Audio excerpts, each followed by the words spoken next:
solo nzambe asunga bayebaso bazolanda biso napesi bino mbote lisusu pamba te tozaka na makambo ya biso ya nzambe ya 3e testament tokotika te tofanda kina te tola apongi te kino ete bino nyonso bao bozola apongi bolamuka po tozolamusa bino tokoningisa bino te bolamuka olali mpe butu ekoti mingi mwa tozoyela bino 3e testament nzambe apangola bino nzambe asunga bino bato bozolanda nzambe asalaki boumela boumela kokokisa makambo na ye bosala posa motema na ye akanisi la fois passé d'autres koloba mpona ntina etali mabele oyo nzambe atie eloko na ye epesi biloko oyo nzambe atiaki 5 atiaki 2 atiaki 1 atiaki 6 atie 3 atie 1 biloko nyonso wana eza bonzambe na bonzambe makambo eza wana mingi tobeti yango kaka ndenge tobeti wana me tozokontinue mpona kotala eloko nini nzambe atiaka na mabele balingami kati na nkolo na kati ya nzambe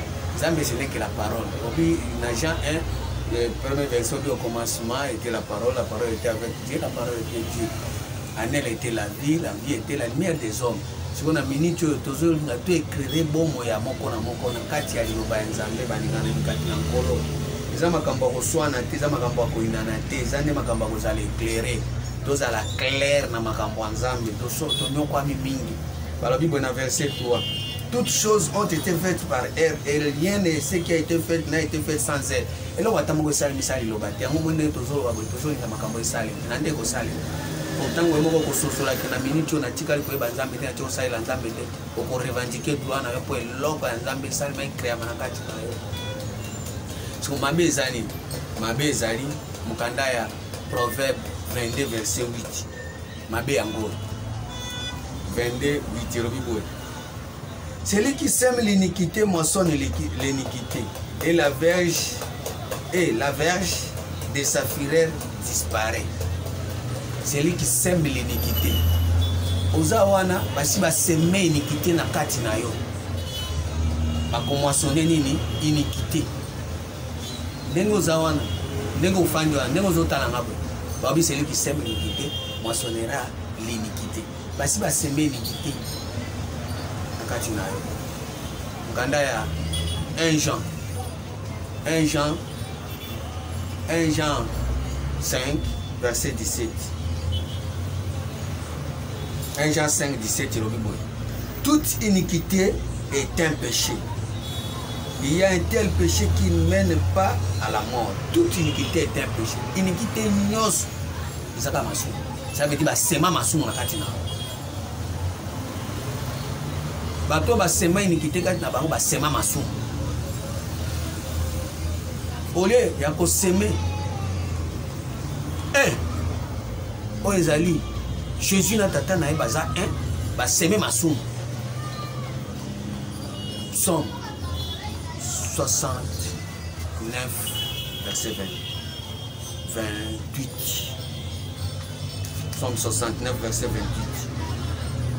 Et le Bible ajoute des iniquités à leur iniquité et qu'ils n'aient pas part à ta miséricorde et qu'ils n'aient pas part à ta miséricorde, qu'ils soient effacés des livres de vie, qu'ils soient effacés. Ça veut dire que va semer iniquité na kati ya livre buku ya bomo kombo na yo balongoli yo longola ye na livre de vie osate qu'ils soient effacés des livres de vie et qu'ils ne soient pas inscrits avec les justes. Oh Jésus. Ça veut dire que si vous avez semé iniquité, comme vous avez longoli, vous allez si comme vous avez juste, vous avez injuste. Psaume 51 verset 7. Voici, je suis né dans l'iniquité et ma mère m'a conçu dans les péchés. Ah, Bible, ça bien. Voici, je suis né dans l'iniquité et ma mère m'a conçu dans les péchés. Maman na yo ya mbeto ya hospitalité ya mama emote ya ngalema te mama na yo wazo bota yo aboto na nini na iniquité abota ka yo wapi Jacques 1, verset 18. Jacques 1, verset 18. Botanga Bible. Bobenga bana na bino bobazawa na batanga Bible. Il nous a engendré selon sa parole, par la parole de vérité. Il nous a engendré selon sa volonté, par la parole de vérité, afin que nous soyons en quelque sorte les prémices de ces créatures. Awa, et boteli mususu. Yo baboti kuna na iniquité, mais awa, baboti yo, baboti batu mususu, selon volonté en Zambé, na liloba ya vérité. Toza na ndenge mibale ya kobotama devant Nzambe. Liboso ya Nzambe tobotama ba mibale. Bamsu babotama na iniquité, bamsusu babotama na parole, na volonté ya Nzambe nano premièrement, pe na parole ya nini ya vérité. Yango moni Jésus azolobela docteur Jean 3 verset 6 à 7. Nicodème abotama ki na iniquité da ebise boy. Jean 3 verset 6 à 6. Jean 3 6 à 7.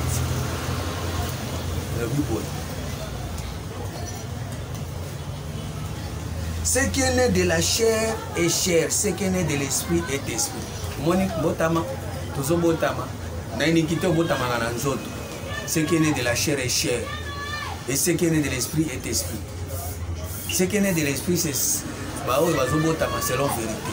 Parce que oui, puisque Bible dit dans Jean 6 verset 63, les paroles que je vous ai dites sont esprit et vie. La chair ne sert de rien. La chair ne sert de rien. Ce qui est né de l'iniquité ne sert de rien. Parce qu'ils sont nés selon la chair. Or, au botama na chair, c'est à dire au botama na iniquité, au botama na masumu. Or, au botama na masumu, tozo botama ya maternité, oye na Bible, bazo bota yo na kati ya liloba Nzambe na boto na kati ya masumu. Bazo tangi so masumu, bazo laki so masumu. Ozo vivre masumu, ozo mutu ya masumu, pe ozo tika na masumu, pe ozo bota maka wana, ozo tika la pe wana, okoli wana, okufi pe wana na masumu. Romains 13, verset 14. Romains 13, verset 14. Mais revêtez-vous du Seigneur Jésus-Christ et n'ayez pas soin de la chair pour en satisfaire les convoitises. Mais revêtez-vous du Seigneur Jésus-Christ et n'ayez pas soin de la chair pour en satisfaire les convoitises. C'est-à-dire, so botami na Jésus, so botami selon vérité, pour revêtir Seigneur Jésus-Christ. Pour lata Seigneur Jésus-Christ, comme bilamba na yo. Batala on anzoto ba moni olati de Jésus-Christ. Pour nani? Pour zoto na yo, des de Jésus-Christ. Babi rêve, babi, mais revêtez-vous du Seigneur Jésus-Christ, comme bilamba na yo. Seigneur Jésus-Christ comme bilamba na yo. Mais bamsusu bilamba na bango eza chair. Bilamba na bango eza nzoto iniquité. Parce que parce que nini na convoitise de la chair.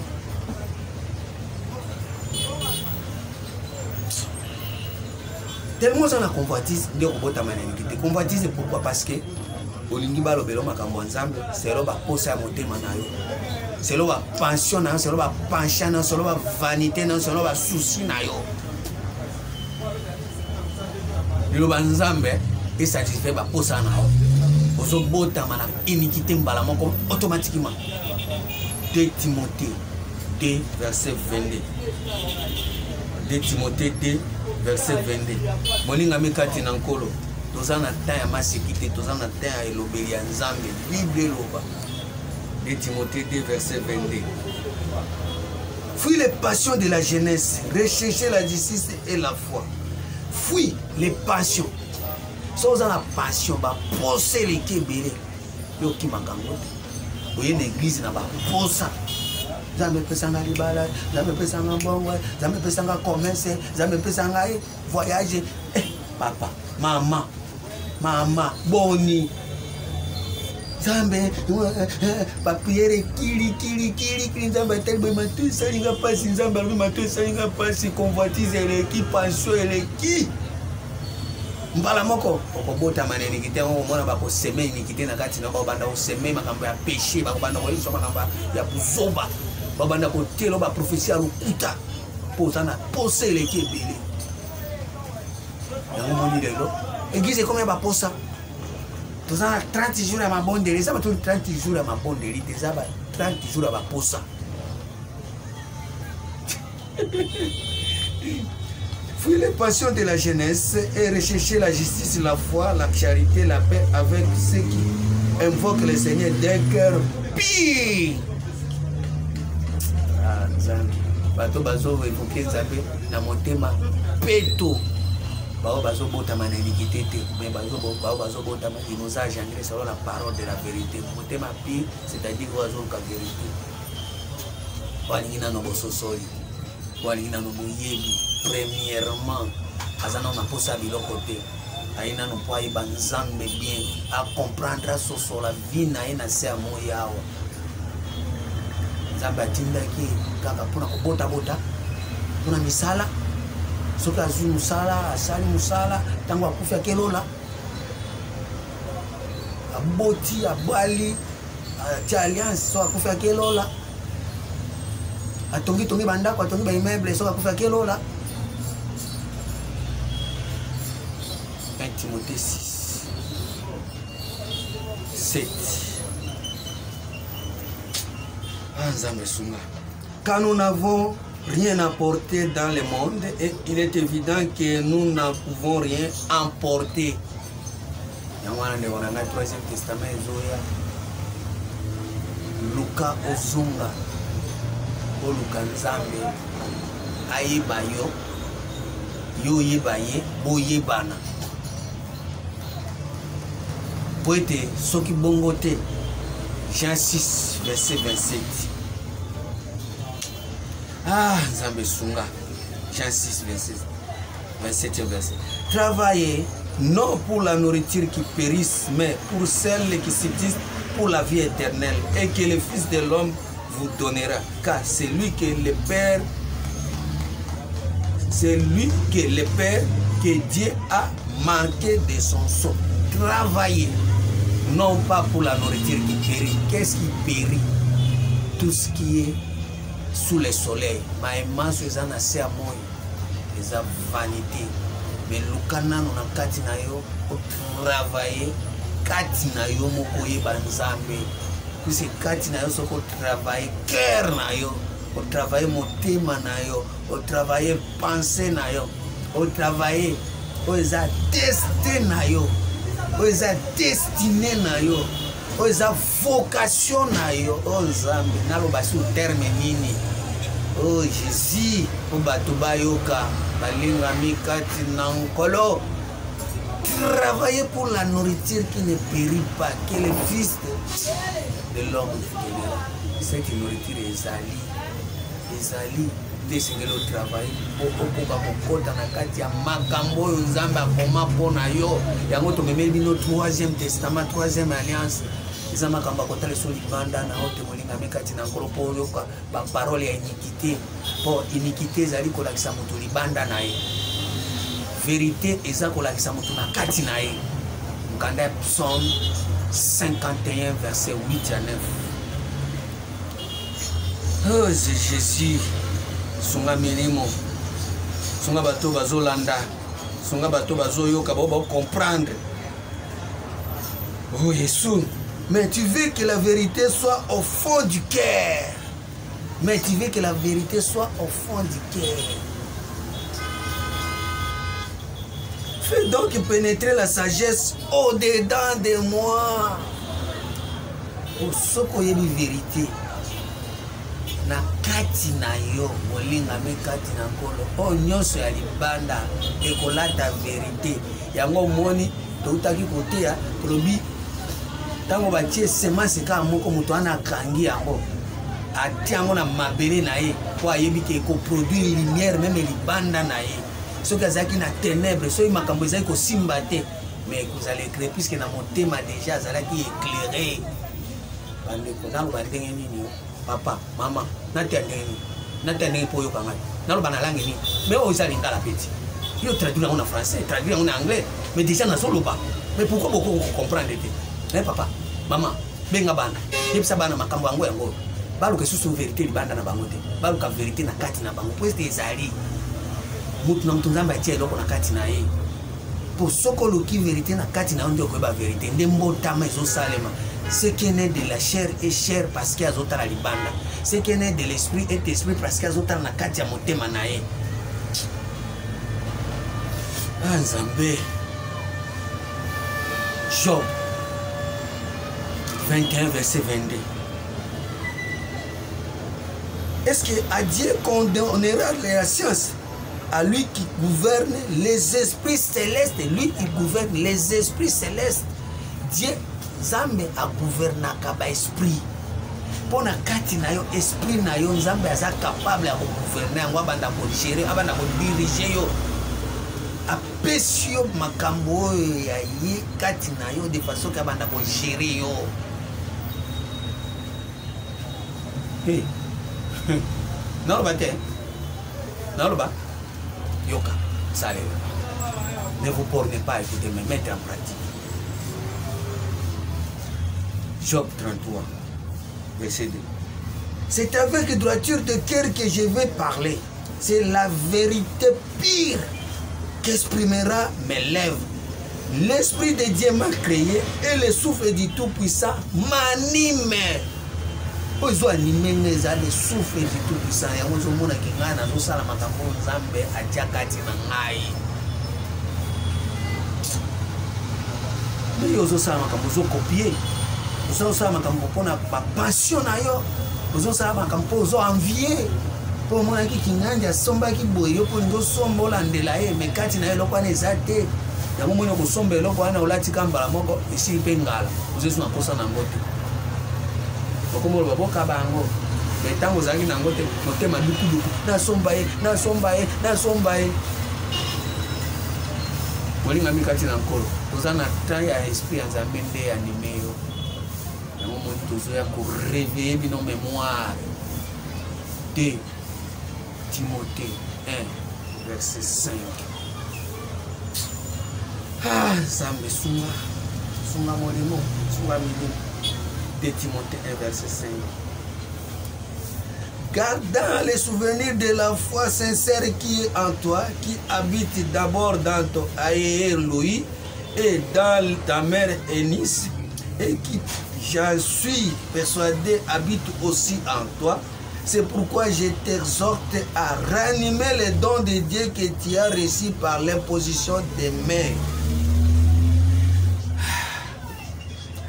Yo posana katina yo posana don ya Nzambe eloko Nzambe ezana katina yo mais c'est lui ko réanimer yango ko réveiller yango ko ressusciter yango ko fungola yango lisusu yango tozoya po ete to réanimer yango eza makambo ezalaki na bakoko na yo ya kala mais bango basalela yango te bayeba yango te yo pozalaki na foi nini eloko ezana kati ya motema na yo oyebi ke Nzambe aza Nzambe asala kabo Nzambe asala ba mais kati na oyebi te eloko Nzambe asala kati mais nzoka nde ezali esengesi kotula musango tola musango na ne tozwa na évangile pour kosekwisa bo Nzambe eza na kati na yo molinga mikati na nkolo po etoza esumutu ya kotepate na bava contraire moto soki aye na baprophétie ya lokuta sokei moto aye na bamesakoli ezanga tino so oyambi yango or biloko na nyonso kati na yo eza te eza biloko moko passagère vanité vent mpepe yango tozoya na troisième alliance troisième testament mpona kofaire se découvrir omiyeba omisosola po ete lobi na yo ezala par rapport na eloko Nzambe atia kati na yo molinga mikati na nkolo biloko ya boye soki bana ya 14 à 15 bayambi yango basaleli yango mboka ebongi so bana ya 13 ans 15 ans 20 ans basaleli yango mokili ebongi tokokota na kati ya génération ya paradis bato bazofanda na kati ya paradis ya Nzambe esika bosembo boboto bolingo ya Nzambe ezomona na mosala ya Nzambe ezosalema na kati ya bomo ya moko na moko oyo Adam arata yango biso tokokisa yango so tomemi makambo oyo évangile tomemi yango na ndenge ezokita boye mpona kosalela yango lolenge Nzambe azosenga molinga mikati na nkolo na Dieu si c'est pas ton cœur et près toi verset 1. Ah, Nzambe Sunga Milimo. C'est pourquoi frère saint qui avait part à la vocation céleste, considérez l'apôtre et le souverain sacrificateur de la foi que nous professons. Jésus qui a été fidèle et celui qui l'établit comme le fit Moïse dans toute sa maison. Jésus en a fidèle. Jésus en a fidèle. Zamba établir na ndaku mobimba. C'est-à-dire ndaku mobimba, ndaku ananimo. Na Hébreu 3 verset 6 la Bible. Mais Christ est comme fils juste sur sa maison et sa maison c'est nous. Christ est comme fils sur sa maison et sa maison c'est nous. Pourvu que nous retenions jusqu'à la fin la ferme confiance et l'espérance dont nous nous glorifions. Et Seigneur, tous à la ferme na makambo tozo yoko makambo na zote aux à la ferme. Soko tie eloko na kati na yo okobota mana iniquité te me okobota mana vérité. Vérité ce n'est que Jésus-Christ alobi na mkanda ya Jean 14 verset 6. Je suis le chemin, la vérité et la vie. Et la vérité et la vie tokokuta ngo libanda na ote tokuta ngo na motema na yo tozotanga mkanda ya Psaume 51 verset 8 à 9. Balinga mikati na nkolo yango moni mkanda ya Jean 8 verset 31 à 32. Ah, Nzambe sunga bato bazolanda. Sunga bato bazo comprendre. Sunga bato bazo bakochango na misala. Yo muto zolanda makambo, soko zo bakochango na misala Nzambe asunga yo. Et il dit aux Juifs qu'il avait cru en lui. Si vous demeurez dans ma parole, vous êtes vraiment mes disciples. Vous connaîtrez la vérité et la vérité vous en franchira. Si vous demeurez dans ma parole, quelle parole? Quel évangile? Oizo tali kolo, oizo ba makambo ya bonzambe, makambo ya bonganga. O makambo tozolo ba, soko demeure na kati na yo, makambo tozolo ba. Okoka vérité, ekoloba manakati na yo moko ko vivre yango et puis okozala franchi, okozala franchi ni na ba prophète ya lokuta, ba prophète ya lokoso.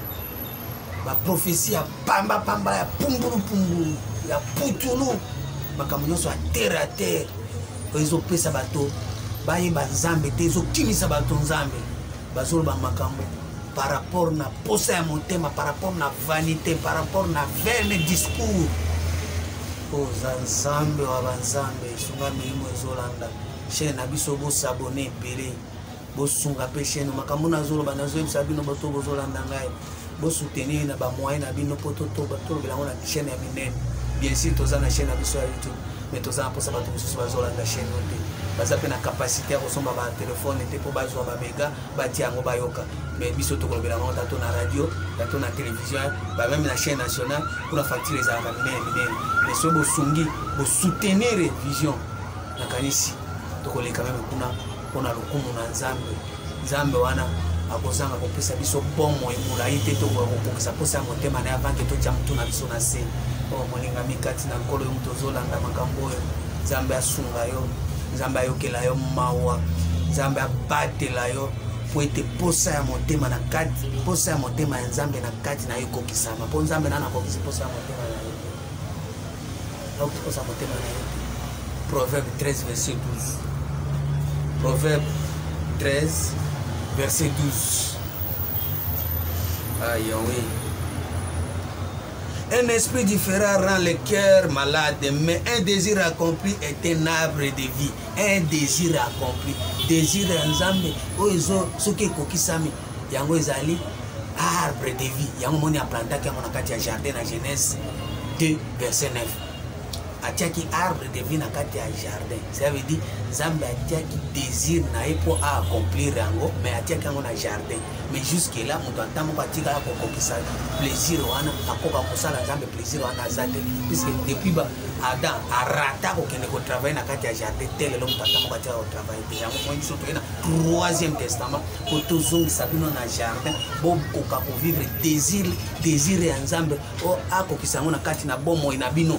yango tozosenga na bino nyonso bozolanda biso nzambe asunga bino nzambe apambola bino nzambe afandisa makomi na ye na kati na bomoi na bino na motema na bino po ete bozala vase ya nzambe utile mpona koutilize oyo ezali barévélation ya nzambe oyo eza bolingo ya nzambe oyo eza makambo ya nzambe oyo eza monene ya nzambe oyo nano esalema te me ekosalema kaka soki bolandi makambo naosenga na bino bato bozolanda biso bokangama na chaîne oyo bosabone bolanda yango vraiment botia bana bozala ensemble botika nano makambo mosusu bosala effort ya kofanda esika moko mpona kolanda kotosa makambo tozolo mpo vi na bino ezodepana yango bandeko banyo na mikati na nkolo ebele bakofi makambo te ebele batikali koyoka makambo te nazoyebisa bino naokosa bino te naosepelisa bino te naoyebisa bino nde verité naosepelisa bino te naoyebisa bino verité mpo na miniti oyo nzambe azotala moto ata moko atikala kokokisa plaisir désir na ye volonté na ye aza te